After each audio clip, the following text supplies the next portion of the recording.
रहस्यमयी छाया, कोरिया की एक भयावह कहानी। कोरिया के एक छोटे से गांव जिनस्योंग में एक पुराना घर था जिसे लोग अंधेरे का घर कहते थे। कहते हैं वहां रात होते ही अजीब अजीब आवाजें आती और जो भी उस घर में गया कभी वापस नहीं लौटा। गांव वालों ने कई बार उसे जलाने की कोशिश की, लेकिन आग खुद ब खुद बुझ जाती थी। रब्बास रात का मेहमान एक दिन इमिन जून, जो एक शहर का पत्रकार था, इस घर के रहस्य को सुलझाने वहां पहुंचा। गांव वालों ने उसे मना किया, लेकिन वह हंसकर बोला, यह सिर्फ अंधविश्वास है, मैं डरने वाला नहीं।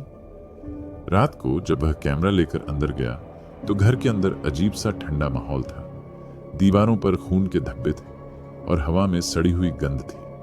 तभी अचानक दरवाजा झौंछाया का डरावना रूप मिनजून की टॉर्च झपकने लगी।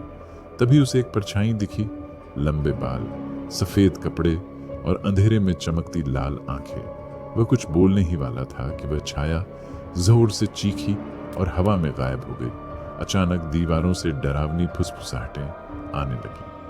तुम यहां नहीं होने चाहिए, चले जाओ, वरना तुम्हारी आत्मा यहीं फंस जाएगी। मिनजून के रोंगटे खड़े हो गए। उसने दरवाजा खोलने की कोशिश की, लेकिन वह हिला भी नहीं। तभी उसे लगा कि कोई उसके पीछे खड़ा है।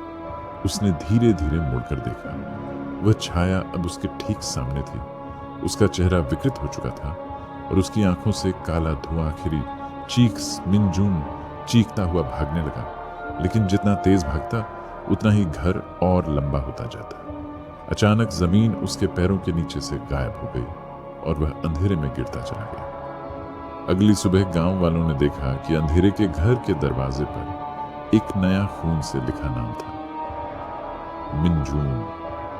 वह कभी वापस नहीं आया और अब अगर कोई रात को उस घर के पास जाता तो एक धीमी फुसफुसाहट सुनाई देती, भागो, वरना तुम भी उसी के जैसे हो जाओगे। क्या आप भी उस घर के अंदर जाने की हिम्मत करेंगे?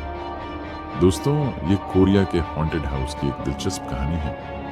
AIC और कहानी सुनाने के लिए स्टोरी को लाइक और चैनल को सब्सक्राइब जरूर करें, ताकि आपको ऐसे और इंटरेस्टिंग स्टोरियों की अपडेट मिलती रहे। तो चलिए गाइस, मिलते हैं आपको ऐसी एक और रोमांचक कहानी के साथ। तब तक के लिए अपना ख्याल रखिए और खुश रहें।